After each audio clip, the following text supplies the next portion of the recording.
tarde a todos.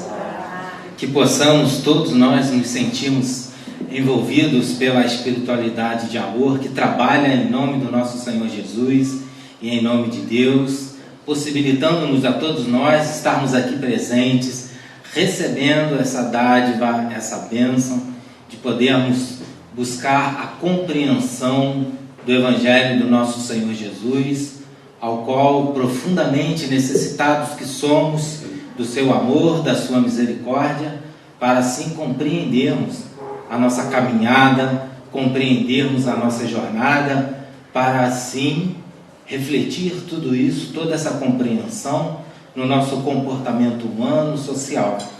Então é necessário que possamos buscar dentro de nós aquilo que verdadeiramente identificamos, para buscarmos esse melhoramento íntimo, essa reforma íntima, ao qual é a proposta do Consolador prometido para todos nós, a doutrina espírita.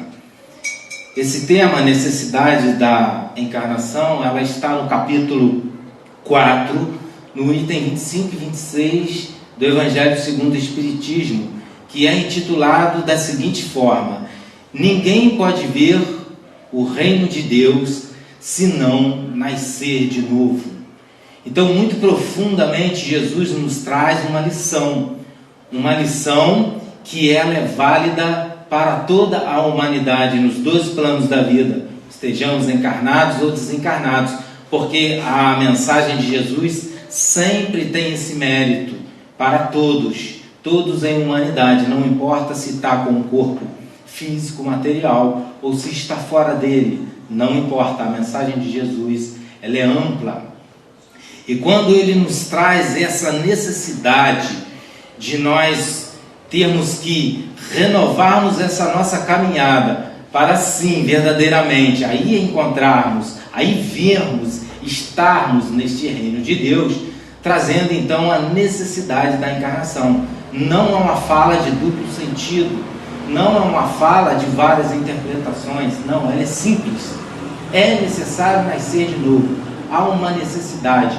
E esta necessidade, ao qual nós vamos aqui acompanhar através dos espíritos, da literatura espírita, do Evangelho, a Gênese de Kardec, Leon Denis e tantos outros irmãos, ao qual nós aqui buscamos o estudo para entendermos essa lição do Mestre Jesus, vão nos esclarecer a esse respeito com uma profundidade que cabe a cada um de nós, e esse é meu convite a todos vocês, que possamos refletir profundamente nos ensinos desses irmãos, para que possamos compreender verdadeiramente a necessidade da encarnação e não ficarmos vivendo com subterfúgios. Não há necessidade disso. Bastemos compreender a mensagem dos espíritos, nessa ideia universal que Kardec nos trouxe, de todos os espíritos, de todo o ponto do globo, para que essa mensagem ficasse gravada em nossos corações e em nossas mentes. Normalmente, nos diz os amigos espirituais, está na Gênesis, no capítulo 11, normalmente a encarnação não é uma punição para o espírito. Percebem isso? Eles já começam trazendo essa mensagem muito importante para nós, meus irmãos.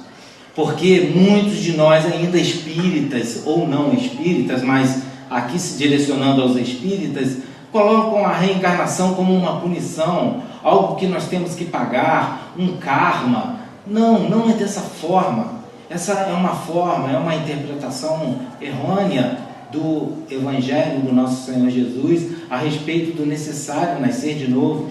Não é punitivo, não é uma punição que vai fazer com que eu veja o reino de Deus. Não é isso que Jesus tem na sua fala inicial, de maneira nenhuma, conforme pensam alguns, mas sim uma condição inerente à inferioridade do espírito e um meio dele progredir. Mas sim, essa expiação, essa reencarnação, essa encarnação, ela está condicionada, ela pertence a essa inferioridade do espírito no campo do progresso. O espírito nasce simples e ignorante. Então ele precisa dessa caminhada precisa dessa evolução, desses passos firmes, buscando o seu progresso, o seu entendimento como um filho de Deus, como um ser de Deus.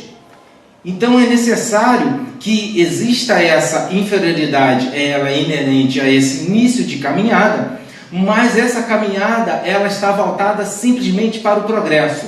Então, necessidade de reencarnar, um dos primeiros objetivos que eles estão nos dando aqui, o progresso. Eles não nos deram como punição, mas sim como progresso. E à medida que progride, olha só interessante isso, à medida que nós vamos avançando moralmente, o espírito então se desmaterializa. Olha que interessante isso. Como assim? Como o espírito está muito materializado e vai se desmaterializando? Sim, é o que ele diz. Isto é, o espírito ele vai se depurando com o subtrair-se à influência da matéria. Então, o que ele está nos dizendo? O espírito, ao iniciar essa caminhada encarnatória, as suas primeiras encarnações, os primeiros vínculos com a matéria, seja no princípio, inteligente, no início, ele vai o quê? Ele vai absorvendo essa matéria. Ele vai absorvendo no sentido de que, como criatura encarnada, ele precisa estar vivente no plano físico para ir exercitando esse exercício do aperfeiçoamento. A tendência é sempre esse progresso. E a tendência é ele depurar-se, ele melhorar-se. Ele vem simples e ignorante, ainda embrutecido, como vamos ver à frente, Kardec vai nos falar sobre isso. E depois ele vem já no avanço espiritual, nesse progresso, por exemplo, ao qual nós estamos já estagiando, que já estamos com a razão, com o raciocínio à nossa mercê. Nós não somos mais seres primitivos, nós avançamos em relação a isso. Então agora eu tenho que moralmente me melhorar para que eu possa agora avançar no sentido de desmaterializar-se, ou seja, de me purificar, tirar as impurezas da matéria. O espírito ele é puro, por isso que o nosso grau de alcance na nossa hierarquia é alcançarmos sermos espíritos puros, que são espíritos que já realizaram essa depuração. Então, ele subtraindo dessa influência da matéria, a sua vida agora então vai se espiritualizando. Olha que interessante isso que ele nos fala também. O que seria isso para nós? Seria nós começarmos a ter as nossas faculdades, as nossas percepções ampliadas. Mesmo estando encarnado, eu posso me espiritualizar, me depurar, no sentido de que a minha conduta moral, ela vai estar de acordo com os ensinamentos cristãos do Cristo. E a minha, então, evolução, ela vai começar a alcançar os patamares necessários para que eu possa começar, então, a depurar-me, tornar-me melhor nos meus pensamentos e nas minhas ações. Então, se espiritualizar não é ficar em contemplação ou em meditação eterna, não. Espiritualizar-se é estarmos ou na matéria ou fora dela, mas com condutas que são de acordo com o bem, com o amor, com a luz. É eu fazer o meu melhor possível para mim e para o meu próximo. E eles vão ainda nos afirmar, então, que a partir do momento, então, que eu tenho essa ampliação das minhas percepções, a ampliação das minhas faculdades, claro, a partir do momento que eu me espiritualizo, o horizonte se torna gigantesco. Eu tenho um olhar muito mais amplo, a amplidão é muito maior do meu conhecimento. Então, a nossa felicidade desse espírito que vai avançando nesse progresso das reencarnações, ele vai então proporcionando uma felicidade de acordo com esse progresso realizado. É relativo, a felicidade é relativa a este progresso que o espírito alcançou e jamais lhe é retirado. Então nós que tanto queremos ser felizes e buscamos a felicidade, é necessário essa luta íntima, essa transformação íntima, para que quando nós alcançarmos um patamar dentro das nossas possibilidades que possamos alcançar, vamos encontrar também uma felicidade mais duradoura.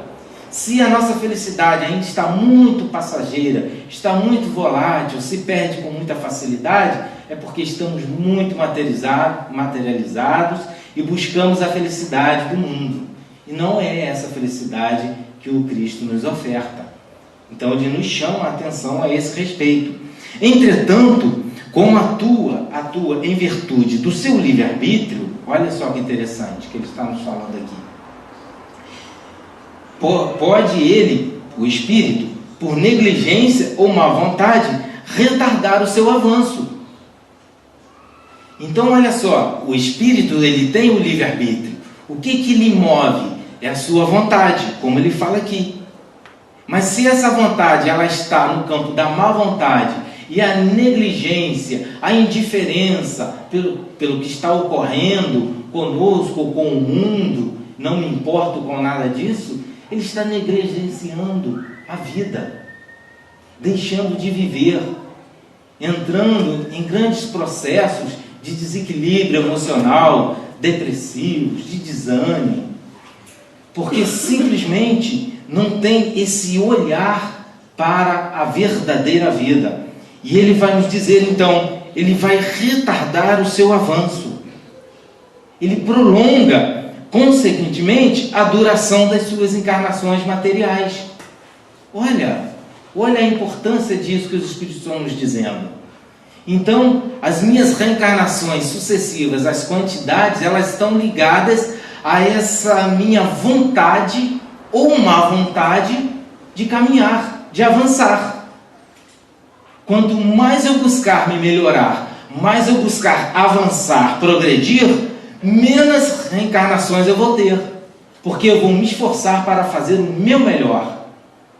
E eu fazendo o meu melhor, tentando fazer as melhores escolhas, eu vou diminuindo na mesma proporção essas encarnações. Mas a partir do momento em que eu me vinculo com as más ações, com a má vontade, aí então, olha, eu estou prolongando meus processos reencarnatórios, que então vão lhe se tornar o quê? Uma punição.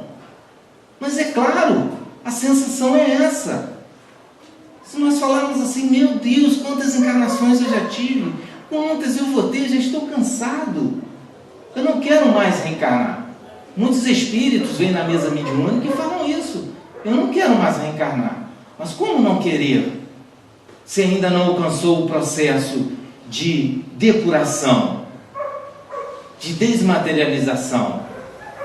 Se quer realmente, a sua vontade é essa, não quero mais reencarnar, faça por onde? Tome atitudes na sua vida, espiritual ou física, que vai te levar a diminuir esse número de reencarnações e chegando até o processo de não reencarnar mais. Se esse é o nosso desejo, devemos trabalhar por nós. Então, ele permanece nas categorias inferiores e obrigado a recomeçar sempre a mesma tarefa. Olha como isso é dolorido para o espírito, como ele sofre com isso. Claro, queremos avançar. Depende, pois, do espírito, então, abreviar, veja só, abreviar, diminuir, pelo trabalho da depuração executado sobre si mesmo as intenções do período das encarnações. Então, se eu quero adiantar isso, que eu realize esse trabalho íntimo, com esse esforço, para que eu possa, então, diminuir esse processo.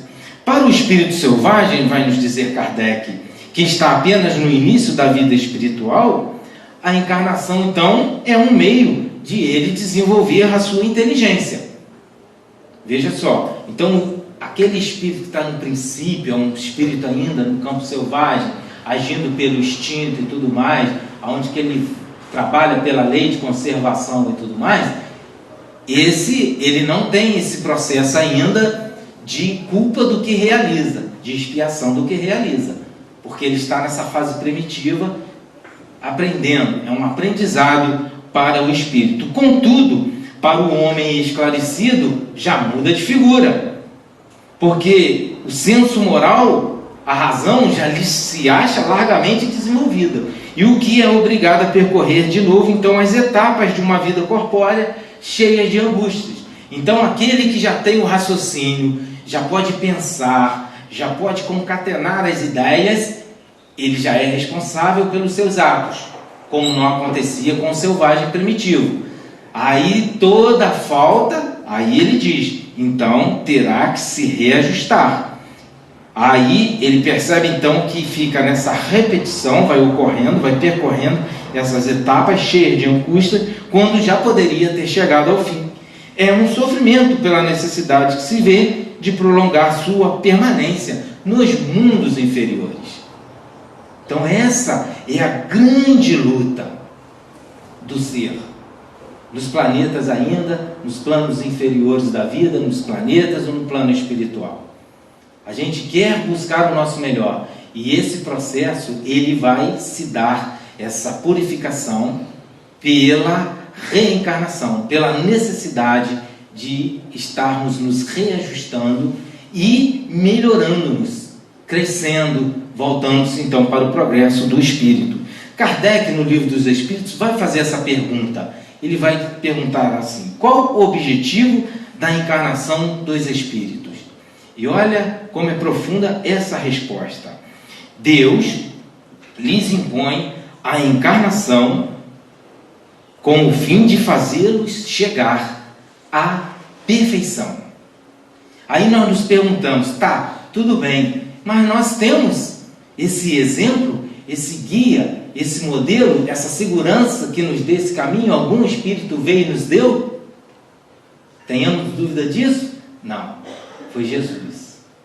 Ele nos dá toda a condição, todo o seu ensino é para que nós cheguemos a espíritos puros. Se nós chegarmos e caminharmos com os ensinos de Jesus nas nossas escolhas reencarnatórias, com a boa vontade, não com a má vontade, com certeza chegaremos rapidamente no estado de pureza espiritual. Para uns, então, é uma expiação, é aquele recomeço, a dor de passar novamente pelaquilo que causou, de sentir na pele o mal que fez, porque fica se repetindo, porque através daquele livre-arbítrio que ele escolhe pela má vontade, pela má ação, ele começa a repetir, então vira uma expiação, um sofrimento. Mas para outros, quando seguem essas boas diretrizes, fazem as boas escolhas, é uma prova, é uma missão a ser cumprida pelo Espírito. Percebem o diferencial? A expiação está voltada na insistência de nós ainda escolhermos a matéria, os prazeres e os gozos do mundo. E a espiritualização, o avanço do Espírito vai lhe acarretar, sim, provas e missões, não expiações, nesses mundos inferiores. Mas para alcançarem essa perfeição, tem que sofrer, olha que interessante, todas as vicissitudes da existência corporal. Compreendem isso, meus irmãos? Isso é muito importante nós entendermos isso, porque nós somos cheios de lamúrias, cheios de reclamações, murmurações da vida. E a vida, ela está perfeitamente de acordo conosco, porque na verdade são escolhas pretéritas nossas, são ações nossas que nos acarretam essas dificuldades atuais que nós estamos vivendo, porque ele nos diz que todos eles, todos os espíritos, podem estar em expiação, pode estar em prova, pode estar em missão, não importa. Encarnou num planeta, no caso nosso planeta Terra, vai vivenciar as vicissitudes do nosso planeta, que são as doenças. As doenças são as vicissitudes. O processo da infância, juventude, depois a idade madura, é uma vicissitude. Não temos que reclamar de nenhum desses pontos que estamos caminhando e repetindo várias vezes. É isso que ele está nos dizendo. São várias vicissitudes que nós temos na encarnação que pertencem à vida corporal deste planeta. E que nisso sim que está a grande expiação. Visa ainda outro fim a encarnação, o de pôr o espírito em condições, de suportar, de suporte, de força, a parte que lhe cabe na criação, na obra da criação. Porque nós estamos modificando a matéria. Nós sabemos que a vida futura no nosso planeta serão com corpos melhores. Mas esses corpos melhores, eles vão ser em passe de mágica? Não. Nós já estamos colaborando. Através de anticorpos, através da vivência das dores, nós estamos o quê? Cooperando. Mesmo na dor, mesmo na expiação. E outra, nós somos co-criadores em plano menor. Nós atuamos no meio que nós convivemos. Nós não somos estáticos, nós não somos máquinas. Nós participamos, trocamos ideias, criamos, temos projetos, emoções, sentimentos. Isso é cocriar. Nós cocriamos a todo momento. Quando nós estamos agora aqui pensando, todos nós estamos cocriando, estamos materializando ideias, ideoplastias. Os espíritos podem vir, estão lendo nossa mente agora. Sabe que cada um aqui está pensando de um planejamento espiritual que seja, é cocriar. Estamos sempre participando. E para executá-la é que em cada mundo, toma o espírito um instrumento, toma um corpo de harmonia com a matéria essencial desse mundo, a fim de cumprir, daquele ponto de vista, as ordens de Deus. Então, do nosso ponto de vista, do planeta que estamos encarnados, aqui nós podemos contribuir do nosso ponto de vista e realizar as vontades de Deus nesse planeta, aonde nós vamos ver muito sofrimento, muito ódio, muita revolta, mas o bem atuando em torno disso, porque é a oportunidade daquele que pensa no bem e age no bem, diante de todas essas dificuldades, cooperar com a divindade, não contribuir com o mal, muito pelo contrário, fazer o bem. É assim que concorremos para então a obra geral, ele próprio então se adianta, o próprio Espírito então, quando ele contribui para tudo isso, ele se adianta. E Kardec, na Gênesis, ele vai trazer um ponto aqui para todos nós, sobre esse desenvolvimento nosso no corpo físico aqui. É muito interessante nós compreendermos isso aqui, para depois entendermos as colocações dos Espíritos a ponto essa necessidade de estarmos encarnados. E Kardec ele vai dar uma luz muito legal para a gente aqui. Ele vai dizer o seguinte: o Espiritismo nos ensina de que maneira então se opera a união do espírito com o corpo na encarnação. Esse ponto aqui é importantíssimo, está na Gênesis, no capítulo 14. Kardec já vai trazer esse ensinamento. E nós vamos ter em obras subsequentes, principalmente com André Luiz, ele colaborando com esse ensino de Kardec aqui, dos Espíritos aqui com Kardec. Percebe? Há uma universalidade nessa ideia aqui, nessa que Kardec vai trazer. Aqui há muitas fugas de pensamentos espiritualistas, a qual nós respeitamos e entendemos, mas nós precisamos, nesse ponto, estar sempre atento a Kardec. Nós somos espíritas e buscamos então a codificação kardeciana. E esse olhar de Kardec ele é muito interessante, que ele diz assim: pela sua essência espiritual, isso até a informação dos espíritos, olha que legal, o espírito é um ser indefinido, ele é abstrato, ele não tem forma.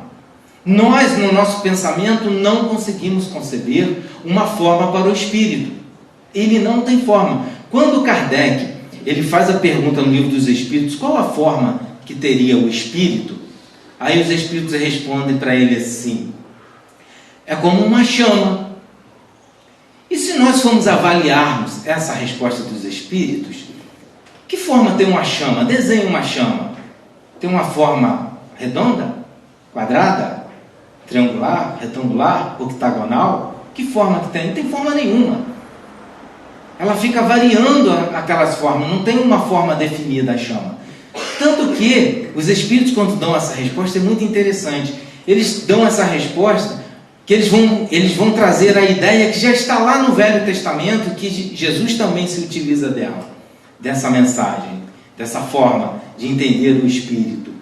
Eles, quando vão falar da vinda de um Espírito, da mensagem de um Espírito, ao qual eles dizem ser Deus, eles vão falar assim: é uma sarça ardente, uma sarça pegando fogo, desce uma língua de fogo. Ou seja, eles vão dando a simbologia sempre da chama. Isso eles fazem no Velho Testamento. Quando Kardec pergunta no Livro dos Espíritos, eles não vão fazer diferente, vão falar assim: imagina uma chama. Ainda continua abstrato para nós. Aí ele diz que não pode então ter ação direta sobre a matéria. Isso aqui é outro ponto.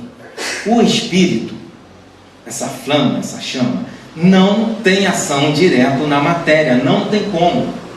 A matéria para ele é imponderável. Ele não acessa a matéria. Aí ele diz: sendo-lhe indispensável, então, para que o Espírito, que é abstrato, não tem forma, que ele possa, então, interagir com a matéria, é indispensável algo intermediário. Que possa intermediar Espírito e matéria. Tem que ter algo aí antes. Olha que interessante. E eles vão falar, então, que esse algo é o envoltório fluídico, ao qual nós denominamos de perispírito. E de que ele, de certo modo, ele faz então parte integrante dele, ou seja, o espírito, ele se vincula a esse perispírito, para que ele possa atuar então na matéria. É semimaterial esse envoltório, está dizendo. Então o perispírito ele é semimaterial. Por que semimaterial? Porque primeiro ele pertence à matéria de origem, ele pertence a uma matéria mais densa. E segundo, ele é semimaterial, ele é mais etéreo, porque ele é de natureza etérea, do espírito. O espírito é etéreo.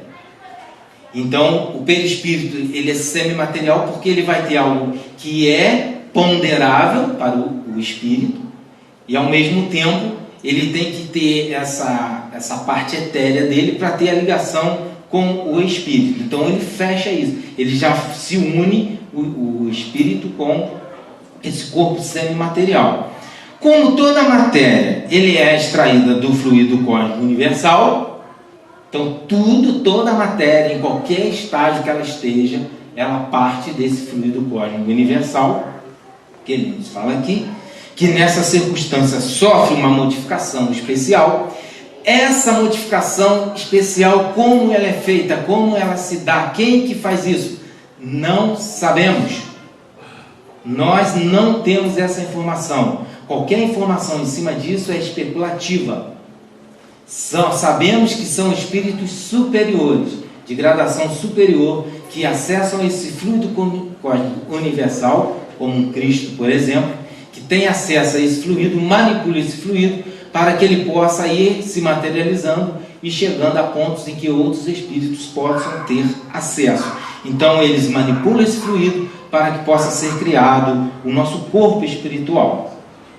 E ele vai dizer então o seguinte: esse envoltório, que é o perispírito, faz de um ser que é abstrato, que nós não sabemos que forma que tem uma forma de uma chama, que também não define nada, se tornar agora um ser concreto. Opa, já ficou concreto. Agora já tem forma, tem um corpo, se locomove, usa esse corpo para se mover e para interagir agora através do pensamento na matéria. Ele se torna então apreensível ao pensamento. Nós conseguimos então entender que corpo é esse. Então o espírito, que era abstrato, agora a gente está entendendo ele pelo perispírito. Torna-o apto a atuar então agora sobre a matéria tangível. O fluido perispirítico constitui, pois, o traço de união entre espírito e matéria, enquanto aquele que se acha unido ao corpo serve-lhe de veículo ao pensamento. Olha que interessante esse ponto aqui. esse aqui que é o ponto. Como esse corpo vai agir? Ele vai agir pelo pensamento do espírito. O espírito que vai pensar, é o espírito que vai sentir. Só que ele vai transferir isso para o perispírito. E o perispírito vai transferir isso para o corpo. Por isso que Kardec ele vai fazer aquela afirmativa para nós. Não é um corpo que tem um espírito. É o espírito que tem um corpo. E isso às vezes é difícil nós compreendermos pelos nossos condicionamentos. A gente acha que nós temos um espírito. Está lá não sei aonde. Não. É o espírito que está aqui, junto com o perispírito, que está nesse corpo aqui, que está se manifestando. A manifestação é do espírito, que então vai transmitir o movimento a diversas partes do organismo, os quais atuam sob a impulsão da vontade e para fazer que repercutam no espírito as sensações também que os agentes exteriores produzem. Olha que interessante isso aqui. Ele está dizendo o seguinte: o espírito, através do perispírito, tem contato com o corpo. Aí vai fazer com que o corpo se mova, que nossas células, que são mecânicas, recebam as ordens. Essa forma que nós temos, as células fazem essa formatação sobre ordens do perispírito que está vinculado a esse corpo que está chegando. Então vai influenciar em todo o nosso organismo, todo o funcionamento. Por isso que o espírito doente, corpo doente, vai transmitir doença para o perispírito, do perispírito para o corpo. É o espírito que está doente. As células obedecem. Lembram? As células que obedecem. Ele está dizendo aqui. Eles que vão reorganizar todos os movimentos diversos do organismo. Quem faz esse movimento? As células. Então as doenças já fica uma responsabilidade de quem? De Deus? Deus está me castigando? De maneira nenhuma. E outra, essa é a outra parte interessante. Os agentes exteriores também vão influenciar o corpo, que vai mandar a informação para o perispírito, que vai mandar para o espírito. O que ele está nos dizendo? Que os prazeres do mundo, os gozos do mundo, vão chegar ao espírito, e o espírito vai amar a matéria. Então, ao ponto que nós vamos desencarnar e vamos ficar em regiões próximas à Terra, porque a gente não quer saber de depurar-se. As nossas escolhas estão voltadas, através do nosso livre-arbítrio, às escolhas que o prazer da matéria me causa, os vícios, aquilo que faz com que a dopamina enxameie meu cérebro e eu fique ativo, cheio de energia, e isso se transfere para o espírito. Aí o espírito, que é um ser que é totalmente etéreo, pasmem, materializou. E agora nós precisamos realizar o processo inverso. Aí vem a dor das reencarnações. Eles nos dizem, e se considerar do ponto de vista material a encarnação, tal como se verifica na Terra, ou seja, a Terra, olhando pelo ponto de vista da Terra, a encarnação é o quê? É em planetas inferiores. Ele está dizendo, todo esse processo reencarnatório nos mundos ainda são mundos inferiores. Até mesmo o mundo de regeneração é um mundo inferior ainda. Não é o top, não é alcançando espírito puro, não. Tem muita luta ainda em planetas de regeneração. Não ficamos nos iludindo que é tudo maravilha e flor, não. Tem muita luta em planetas de regeneração. É isso que ele está nos dizendo. Depende, então, portanto, do espírito libertar-se dessas amarras rapidamente, trabalhando, então, para a sua purificação. Agora, ele tem que se purificar mais do que nunca, porque ele teve contato com a matéria e a amou. Não quer largar, se algemou. É uma algema mesmo. E com isso, claro, processos obsessivos gigantescos, a qual aqui não vamos adentrar, porque nosso tempo não cabe. E ele então vai nos falar: deve também considerar-se que no estado de desencarnado, isto é, nos intervalos das existências corporais, nos planos espirituais, a situação do espírito guarda relação com a natureza do mundo ao qual ele está ligado. Desencarnou, não sai da Terra. Continua querendo as coisas da matéria. quer voltar para encarnar. Você quer voltar para encarnar? Quero. Para quê? Para você se melhorar? Para você se purificar? Não, eu quero voltar para viver os vícios da matéria, porque no plano espiritual eu não posso vivenciar eles. Eu tenho que ficar vampirizando. Para eu viver os prazeres da matéria, ele precisa vampirizar. Olha que situação terrível. Eu não quero vampirizar, então eu quero reencarnar. Olha que proposta reencarnatória é essa? Que vício é esse? Assim, então, na erraticidade, é ele mais ou menos feliz, livre e esclarecido, conforme está mais ou menos desmaterializado. É relativo. O espírito é feliz, ele é livre, sim. Quando ele desencarna, sim. Mas não é geral, é relativo. Porque se ele estiver ligado ainda à matéria, ele vai estar aprisionado. Outro ponto aqui que eu quero ressaltar. A encarnação é um dos pontos básicos da doutrina espírita. Aí muitos falam assim, né? E existe até essa fala mesmo, está no Livro dos Espíritos, na Revista Espírita, Kardec fala que a reencarnação é um dogma da doutrina espírita. Mas a doutrina espírita tem dogma, não pode ter dogmas e tal. Aí se pergunta, aí nós nos perguntamos, mas que dogma estamos falando? Aí, na Revista Espírita de 1862, em abril, Kardec vai ali dar um esclarecimento sobre as vidas sucessivas e vai falar do dogma. Mas quando ele fala do dogma, sobressai os olhos, como muitos ainda, alguns espíritas, não entendem, ficam assim, porque tem uma certa rejeição a essa palavra dogma. Mas nessa revista há uma explicação ali que eu vou trazer aqui para vocês, e nós vamos fazer a reflexão junto, que é nos fornecida na Revista Espírita. Veja, quando Kardec ele fala de dogma, ele não está falando na palavra dogma na linguagem eclesiástica. Olha que interessante. Ele fala da palavra dogma no sentido da palavra do grego. E no grego a palavra significa opinião dada como certa e indestrutível. Opinião dada como certa e indestrutível. Essa é do grego. Já na linguagem eclesiástica, a palavra dogma, ela significa decretos infalíveis e irreformáveis dos concílios gerais. Então, percebemos então que há concílios que a igreja realiza, sempre realizou, no passado muitos, nós conhecido o nosso de Nicéia, o concílio de Nicéia, em que eles ali vão colocar decretos que são infalíveis, inquestionáveis e irreformáveis, ou seja, não tem reformas sobre a reforma. Quando deu esse decreto, por exemplo, infabilidade papal, irrevogável, ninguém pode discutir isso na igreja. A Trindade, Deus, Cristo e Espírito Santo, indiscutível. Qualquer coisa que arranhe isso é condenado, é um herege. Quando Galileu foi preso, ele foi preso porque quando ele veio com uma ideia contrária a um concílio em que afirmava que a Terra era o centro do universo, foi uma criação de Deus, foi a primeira criação de Deus, como está lá na Gênesis, uma interpretação literal e equivocada.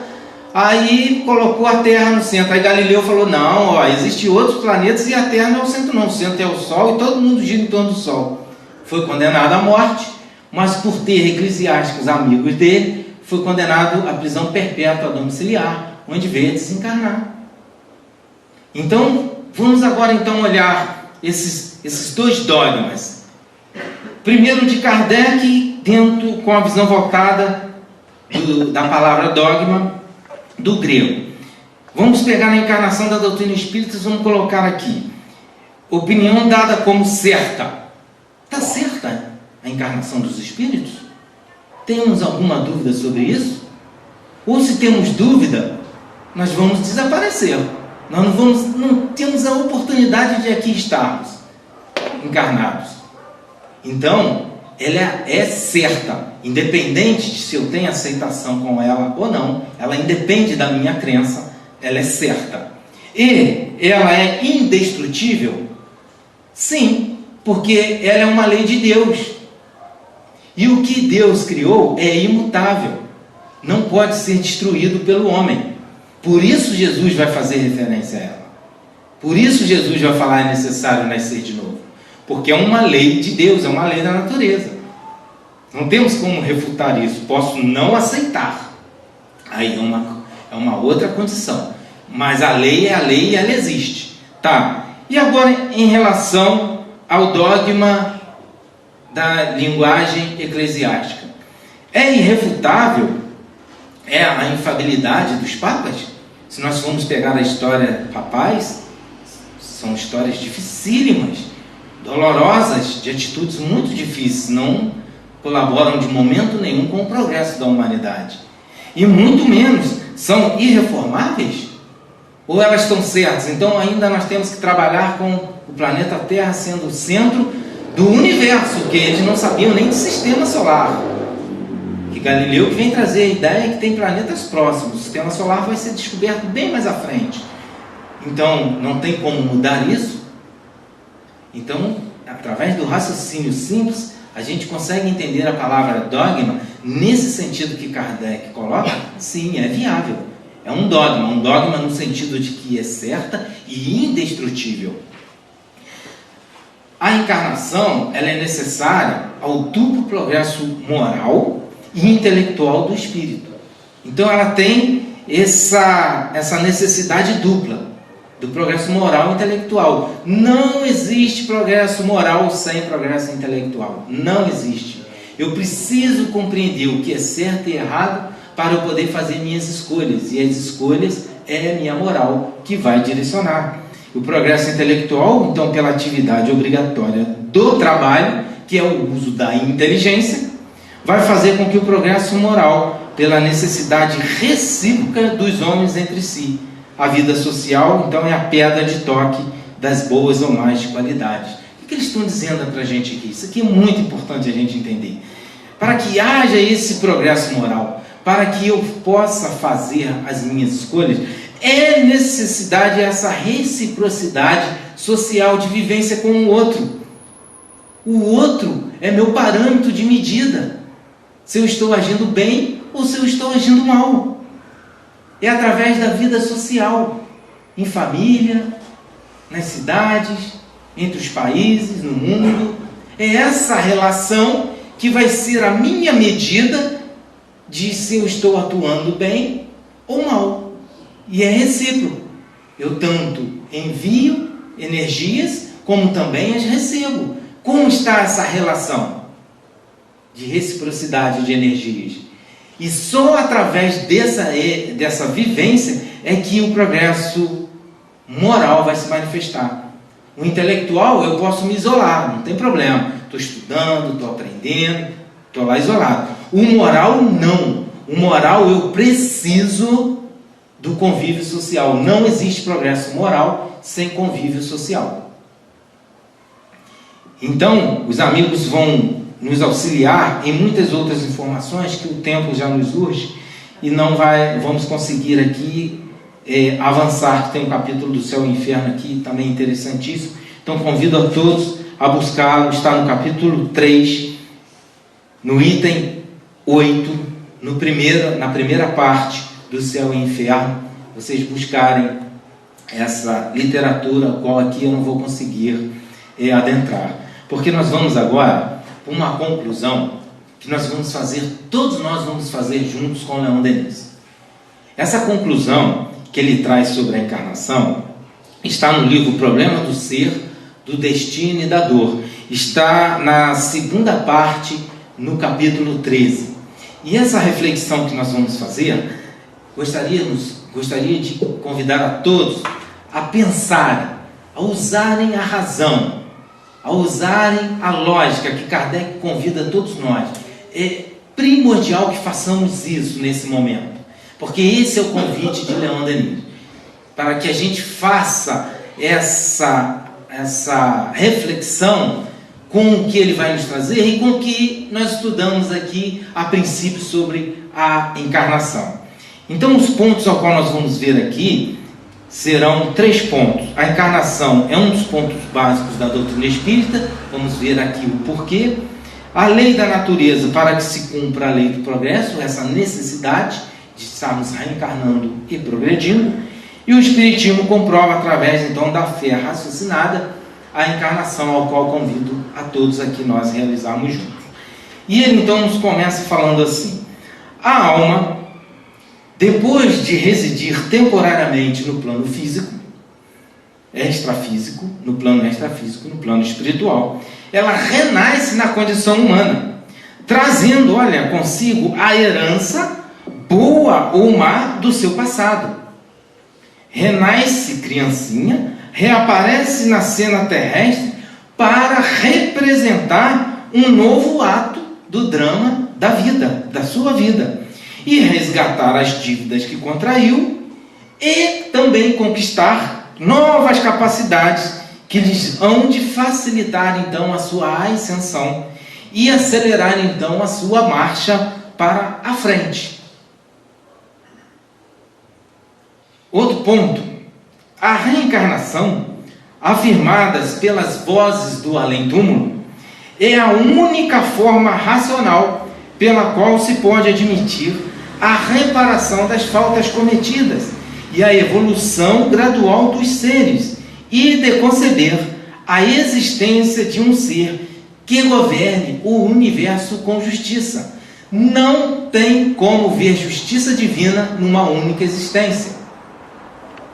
A justiça divina está ligada diretamente à misericórdia da possibilidade das reencarnações para nós nos reajustarmos novamente no caminho do bem.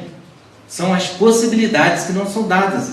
Não tem outro caminho. Isso são afirmativas, nos diz ele, das vozes do além, que estão repletos no Céu e Inferno, na Revista Espírita, nas obras kardecianas, dos espíritos falando das condições em que se encontravam na espiritualidade em decorrência dos atos aqui cometidos na vida física. Kardec, quando ele define os espíritos que estão se comunicando, ele fala assim: os espíritos são os homens que viveram aqui na Terra. Porque espíritos era algo assim totalmente vago, não tinham ideia. E Kardec traz essa afirmativa: são os homens que aqui viveram, agora relatando suas experiências. Outro ponto: porque para uns a fortuna, a felicidade constante, e para outros a miséria, a infelicidade inevitável. Por mais que faça, a vida é muito sofrida. Para este, a força, a saúde, a beleza; para aquele, a fraqueza, a doença, a feiura. Por que aqui a inteligência, o gênio, e acolá a imbecilidade? Como se encontram tantas qualidades morais admiráveis e par de tantos vícios e defeitos? Porque as raças tão diversas e as enfermidades inatas nascem com a criança, a cegueira, a idiotia, as deformidades, todos os infortúnios que enchem os hospitais, os albergues noturnos, as prisões. A hereditariedade não explica tudo. Na maior parte dos casos, essas aflições não podem ser consideradas como resultados de vidas atuais. Como? Porque ainda uma criança morta antes de nascer, e as que são condenadas a sofrer desde o berço. Certas existências acabam em poucos anos, em poucos dias, outras duram séculos. De onde vêm também os jovens prodígios, músicos, pintores, poetas? De onde vêm também os jovens prodígios, todos aqueles que desde a meninice mostram disposições extraordinárias para as artes, para as ciências, ao passo que tantos outros ficam na mediocridade da vida, apesar de um labor, de um trabalho intenso? Quantas universidades formam médicos? Quantas universidades formam advogados? Quantos atuam na profissão verdadeiramente? Quantos profissionais formados em várias áreas tecnológicas e não conseguem? E outros conseguem? Deus aponta o dedo? Deus joga dados? vida começa somente com um nascimento terrestre, se antes dele nada existe para cada um de nós, em vão se procurarão explicar essas diversidades pungentes, essas tremendas anomalias, e ainda menos poderemos conciliá-las com a existência de um poder sábio, previdente, igualitário, de bondade infinita. Não tem como. É um Deus cruel. É um Deus sarcástico. E uma existência? Com a doutrina das vidas sucessivas, pelo contrário, tudo se explica, se torna claro. A lei de justiça revela-se nas menores particularidades da existência. Nas menores. Lembra das células? Nós contribuindo para que as células, nós dando ordem nas nossas células, as nossas células trazendo melhoria para o corpo, nós estamos co-criando um corpo melhor. Olha, Deus permitindo-nos, nós sermos co-criadores em plano menor. Assim, a sanção moral, tão insuficiente às vezes, tão sem valor, quando é estudada sob o ponto de vista de uma vida única, reconhece-se absoluta e perfeita na sucessão de novas existências. Há uma íntima correlação entre os nossos atos e o nosso destino. Eu sou fruto de mim mesmo. E a minha vida futura depende do que eu estou realizando agora, que eu estou fazendo agora nessa encarnação.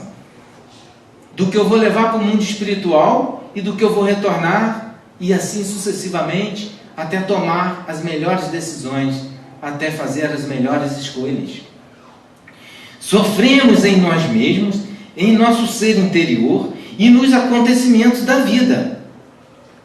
Tudo que acontece na nossa vida, tudo ele está dizendo aqui, tudo que influencia, tudo que me cerca, todos esses acontecimentos são repercussões do nosso próprio proceder.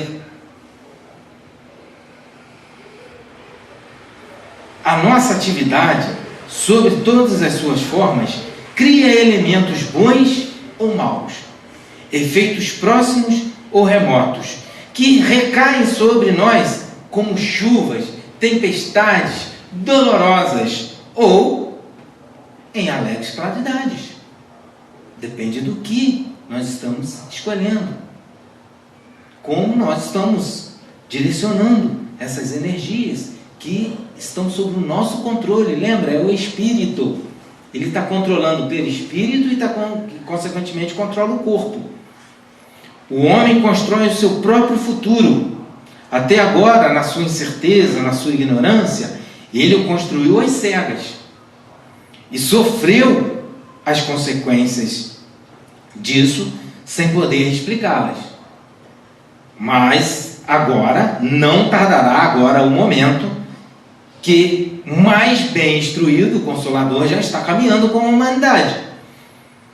Penetrado pela majestade das leis superiores, compreenderá então a beleza da vida, que reside no esforço corajoso, e dará à sua obra um impulso mais nobre e mais elevado. Então fica aqui o convite de Leon Denis a todos nós, nessas reflexões profundas sobre a necessidade da reencarnação.